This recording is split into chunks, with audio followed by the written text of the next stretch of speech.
तो देखिए पिछले क्वेश्चन में हमने हमें क्या निकालना था। इस क्वेश्चन में हमें डेटा दिया हुआ है, किस पे डेटा दिया हुआ है भाई? जीरो, नहीं कौन कौन से पॉइंट है, हाँ 0 पे, 1 पे, 2 पे, 3 पे, 4 पे। 3 पे डेटा दिया नहीं है, डेटा निकालना है, यानी कि ये और ये चार वैल्यू दी हुई है। चार वैल्यू दी है तो थर्ड ऑर्डर पॉलिनोमियल होगा। थर्ड ऑर्डर पॉलिनोमियल है तो फोर्थ ऑर्डर डिफरेंस जो होगा, फोर्थ फॉरवर्ड डिफरेंस, वो जीरो होगा। इस इंफॉर्मेशन का इस्तेमाल करेंगे हम इस मिसिंग टर्म को निकालने के लिए। ठीक है, ये मिसिंग टर्म है हमारा। इस मिसिंग टर्म को निकालने के लिए ये इन्फॉर्मेशन, अब यहाँ से प्रोसीड कैसे करें, तो हम इस रिलेशन का इस्तेमाल करेंगे। इस रिलेशन से हम ऐसे लिख सकते हैं, फिर हमने इसको ये बाइनोमियल एक्सपेंशन से इसको खोला, ये इसका एक्सपेंशन निकला, फिर उसके बाद इसको ऑपरेट किया, ये एक्सप्रेशन आया। इस एक्सप्रेशन के बाद आपने क्या किया, आपने x इक्वल टू 0 रख दिया। x इक्वल टू 0 रखा तो मिल गया f(4 - 1)। फिर 4, 2, 1 और 0 पे दी गई वैल्यू को रख दिया। 4 पे 81 दिया है, 3 पे क्या दिया है, 3 पे आपको निकालना ही है तो लेटर से k दिया हुआ है। ठीक है, फिर ये 9 दिया है, 3 दिया है, 1 दिया, सब्स्टिट्यूट किया, k इक्वल टू 31। तो ये तो बात होगी डिफरेंस ऑपरेटर्स की। एक छोटी सी चीज है, वो है डिवाइडेड डिफरेंस। तो देखो फॉरवर्ड डिफरेंस क्या होता है, आगे का वैल्यू माइनस पीछे में xi।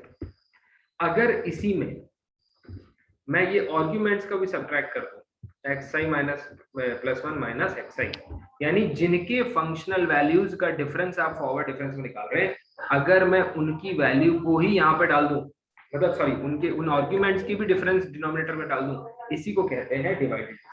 ठीक है, इसी को कहते हैं डिवाइडेड। तो divided difference of x0 and x1 will be, अब डिवाइडेड डिफरेंस में आपको ये 2 पॉइंट मैंडेटरी हो जाएंगे देना। ठीक है, ये फर्स्ट डिवाइडेड डिफरेंस है। 2 पॉइंट क्यों देना, कैसे पता करोगे डिफरेंस, तो देखो ये है f at x1 minus f at x0, ये तो हो गया फॉरवर्ड डिफरेंस वाला। अब डिवाइड किससे करोगे, आर्ग्यूमेंट के डिफरेंसेस से, इसका और इसका डिफरेंस। ठीक है, आसान चीज है।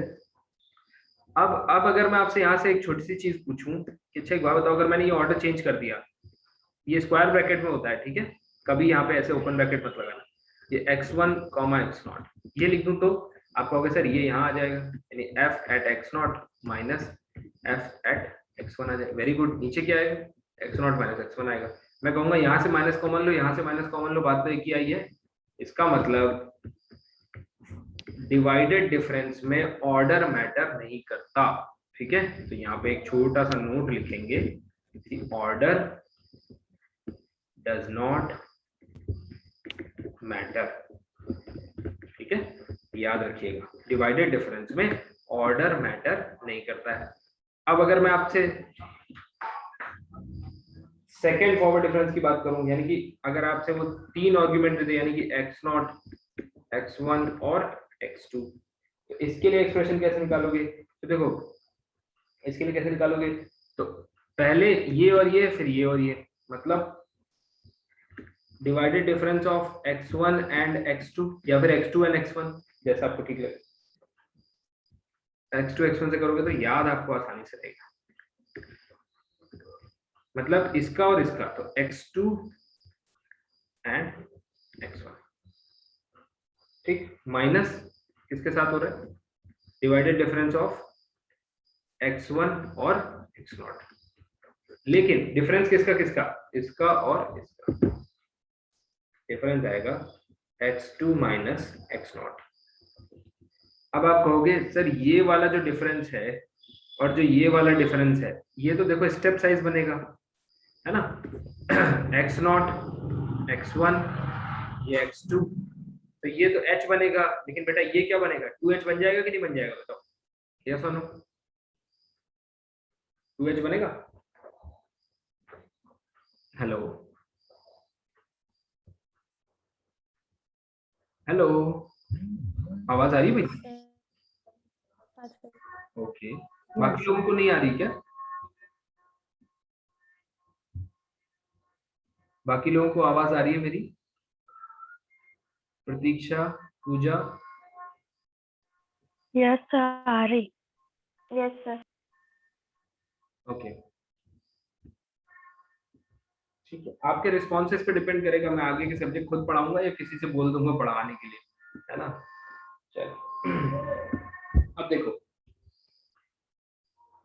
अगर आप एक रिलेशन, अभी बोलूं तब तो आएगी, अब बोल रहा हूं मैं, अब आ रही है?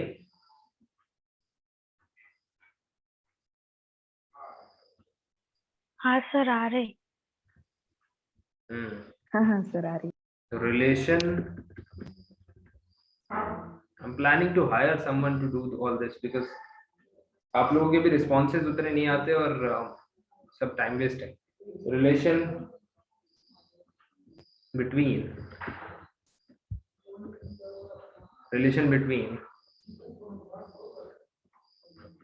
फॉरवर्ड डिफरेंस, इसको स्टार लगा लो, ठीक है, forward difference and divided difference,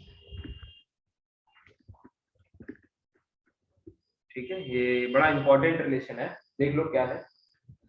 तो अगर आप फर्स्ट उसकी बात करें फॉरवर्ड और इसकी, देखिए आप खुद जान रहे हैं कि डिफरेंस कितना है, डिफरेंस है सिर्फ और सिर्फ डिनोमिनेटर में, तो इसका मतलब यहाँ पे h से डिवाइड कर लो, बराबर हो जाएगा। एक्सप्रेशन में सिर्फ नीचे वाले की तो एक्स्ट्रा वो होती है, इसमें बस h और लिया, ठीक है।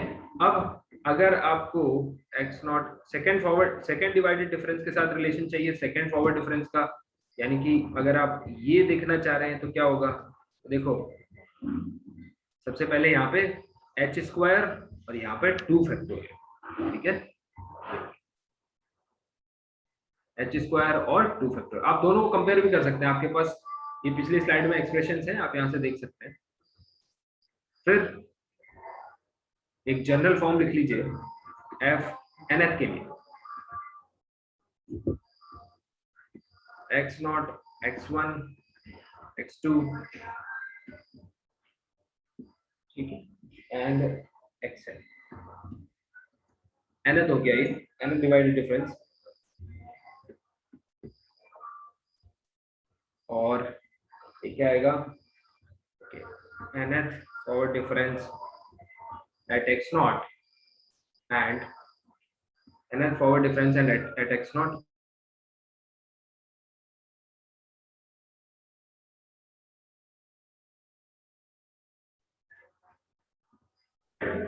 and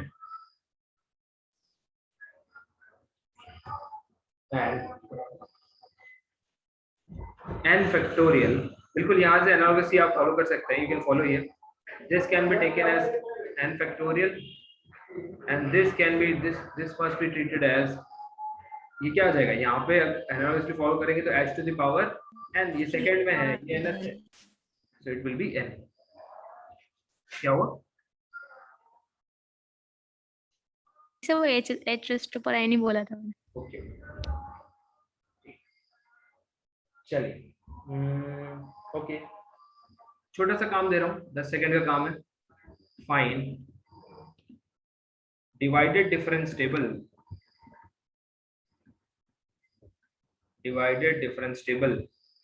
इसके बाद बस 5-7 मिनट की 10 मिनट की क्लास है, उसके बाद दिस सिलेबस गेट्स ओवर, ठीक है, फॉर x, ये fx,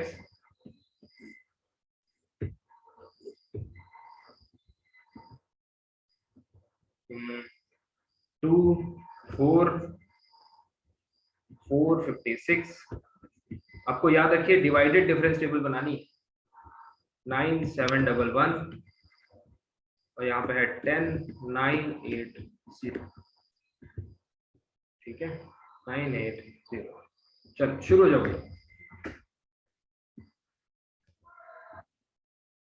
तो देखिए अब हम बढ़ते हैं अपने अगले टॉपिक की तरफ। एक चीज होती है इंटरपोलेशन और दूसरी चीज होती है एक्स्ट्रापोलेशन, ठीक है, तो ये दोनों ही चीजें क्या है इनको समझ लेते हैं। इंटरपोल कहते हैं ना, इंटरपोल, तो इंटरपोल का मतलब ये है कि अगर कोई डेटा दिया हुआ है, लेट अस से ये डेटा दिया हुआ है, ठीक है, ये डेटा दिया हुआ है, इन पे इनकी फंक्शनल वैल्यू दी हुई है, तो आप क्या कर सकते हो, आप लैग्रेंजेस पॉलिनोमियल की मदद से या फिर न्यूटन ग्रेगरी फॉरवर्ड डिफरेंस फार्मूले की फॉरवर्ड डिफरेंस फार्मूले की मदद से या बैकवर्ड डिफरेंस फार्मूले की मदद से आप क्या कर सकते हो, आप एक पॉलिनोमियल कंस्ट्रक्ट कर सकते हो जो गिवन डेटा को सेटिस्फाई करता हो, ठीक है। क्यों, याद रखना सिर्फ पॉलिनोमियल कर सकते हो, लेकिन अगर मैं आपसे कहूं कि 1 पे 1, 2 पे लेट अस से 9, 3 पे लेट अस से 11, 4 पे 13, इस सेट ऑफ वैल्यू को ऑब्टेन करने वाला क्या दुनिया में केवल पॉलिनोमियल ही बन सकता है? क्या कोई और फंक्शन नहीं हो सकता? याद रखिए, आर्बिट्री फंक्शन निकालना पॉसिबल नहीं है, ठीक है।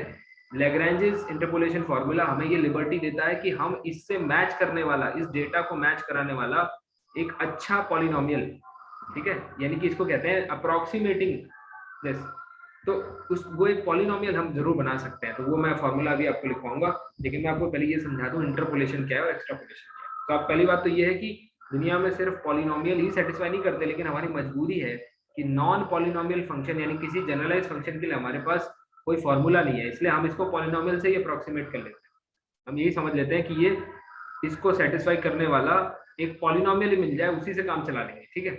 जनरल फंक्शन हमें नहीं भी मिला तो चलेगा, तो एक पॉलिनोमियल मिलेगा, फिर उस पॉलिनोमियल की इनके बीच में, इस डेटा के बीच में किसी पॉइंट पे वैल्यू पूछी जा सकती है। लेट अस से यहाँ पे वैल्यू पूछी जा सकती है, लेट अस से ये 1 2 3 4 5 है, तो पॉलिनोमियल की वैल्यू पूछी जाएगी व्हाट इज f एट 3.5। इसका मतलब गिवन सेट ऑफ डेटा के बीच में से अगर कोई वैल्यू उठा के आपसे पूछी जा रही है, ठीक है, तो उसको कहते हैं इंटरपोलेशन। और अगर इस गिवन सेट ऑफ डेटा के बाहर की कोई वैल्यू पूछी जा रही है, लेट अस से वो आपसे पूछ रहा है f एट 4.5, तो आप जानते हैं 1 2 3 4, ये 1 है, 2 है, 3 है, 4 है, तो इसका मतलब आपसे बाहर का वैल्यू पूछा जा रहा है और यहाँ पे आपसे अंदर का वैल्यू, ये इंटरपोलेशन है, ये एक्स्ट्रापोलेशन है, ठीक है। दोनों ही केसेस में अगर आप एक बार पॉलिनोमियल निकालने में सफल हो जाएं, यानी कि वो फंक्शन मिल जाए जो इसको सेटिस्फाई करता है गिवन सेट ऑफ डेटा को, आपका काम हो गया, यू आर डन। क्यों, एक बार पॉलिनोमियल मिल गया तो फिर चाहे 3.5 रखो चाहे 4.5 रखो, सारी वैल्यू आपकी, आप कोई भी वैल्यू निकाल सकते हो। तो लैग्रेंजेस इंटरपोलेशन फार्मूला सबसे पहले देखेंगे। अगर गिवन सेट ऑफ डेटा दिया हुआ है तो हमारा फार्मूला है f of x equals to L naught f at x naught plus L1 f at x1 plus L2 f at x2 and so on. Depend करता है कितनी वैल्यू दी हुई है। आप पूछोगे सर ये L1 L2 L3 क्या है, इनको जानने से पहले एक मोस्ट इंपॉर्टेंट चीज जान लीजिए। क्या है, क्या है वो मोस्ट इंपॉर्टेंट चीज? तो मोस्ट इंपॉर्टेंट चीज ये है कि ये जो सम होता है L नॉट, ये गेट में कभी भी आ सकता है, ये गेट में कभी भी पूछा जा सकता है, ये important. L not L1 L2 ये जो कोफिशिएंट्स हैं Ln, इनका जो सम होता है वो 1 होता है, ठीक। तो मेरा काम है आपको बताना, आप इसको ध्यान से देखे रहिए। ये जो कोफिशिएंट्स होते हैं इनका सम, ना कि ये टोटल सम। टोटल सम तो fx के जैसे को अप्रोक्सीमेट करता है, ठीक है। अब मैं आपको बता देता हूँ L0 L1 L2 होते क्या है। तो वो मैं क्या बताऊँ, आपको पहले से ही पता होगा। L0 जो है वो कैसे निकाला जाता है, L0 के लिए आप लिखते हैं x minus x1 x minus x2, ठीक है। मान लो आपको क्या दिया हुआ है, x0 से लेके x1 और आपको xn, कितने पॉइंट हो गए बेटा, ये हो गए n+1 पॉइंट, इतने पॉइंट दिए हुए हैं, ठीक। तो यहाँ पे आएगा x0 से लेके x माइनस ये आ गया xn अपॉन, ठीक, अपॉन क्या आएगा, अब L0 निकाल रहे हो, यानी कि ये इनटू में क्या है, मल्टीप्लिकेशन में क्या है, f एट x0 है ना, यानी x0 की वैल्यू, x0 को सब्स्टिट्यूट कर दो ऊपर वाले में, क्या आएगा x0 minus x1 x0 minus x2, ऊपर वाले में बस सब्स्टिट्यूट कर दो, कुछ मत करो, x0 माइनस x7। अब एक बात बताओ, इनटू अगर फॉर्मूला लिख रहे हो पूरा इनटू दिस प्लस ऐसे लिखा जाता है, कुछ लोग ऐसे कॉम्पैक्ट फॉर्म में लिखते हैं। अब मुझे इतना बताओ, यहाँ पे x1 है, x2 है, xn है, x0 क्यों नहीं है, x0 मिसिंग है। और ऐसा आपको हमेशा करना है, मतलब ये जब आप L1 निकालेंगे, जब आप L1 निकालेंगे, देखिए ये रहा L1, तो L1 निकालोगे तो कैसे निकालोगे, x माइनस उसमें x0 करोगे और x माइनस x1 को गायब कर दोगे, ये जो कोफिशिएंट है ये गायब हो जाएगा। क्यों गायब हो जाएगा अभी पता चलेगा, एंड x माइनस x, गायब इसलिए हो जाता है क्योंकि डिनोमिनेटर में मैंने क्या लिखना बताया आपको, जिसके लिए निकाल रहे हो वो सब्स्टिट्यूट कर दो। L1 के लिए निकालो तो x1 सब्स्टिट्यूट कर दो, तो x1 माइनस x0 नीचे, फिर x1 minus x2 and so on, x1 minus xn। अब आप कहेंगे, मैं आपसे पूछूं, अगर आपने गलती से भी यहाँ x माइनस x1 मान लीजिए लिख भी दिया होता, तो डिनोमिनेटर में आपको x1 माइनस x1 लिखना पड़ता ना, और ये क्या होता है, 0 which can make everything infinity. ठीक है भाई, इसलिए नहीं लिखा जाता है। ये हटाओ। बताओ, क्लियर हो गया लैग्रेंज इंटरपोलेशन फॉर्मूला?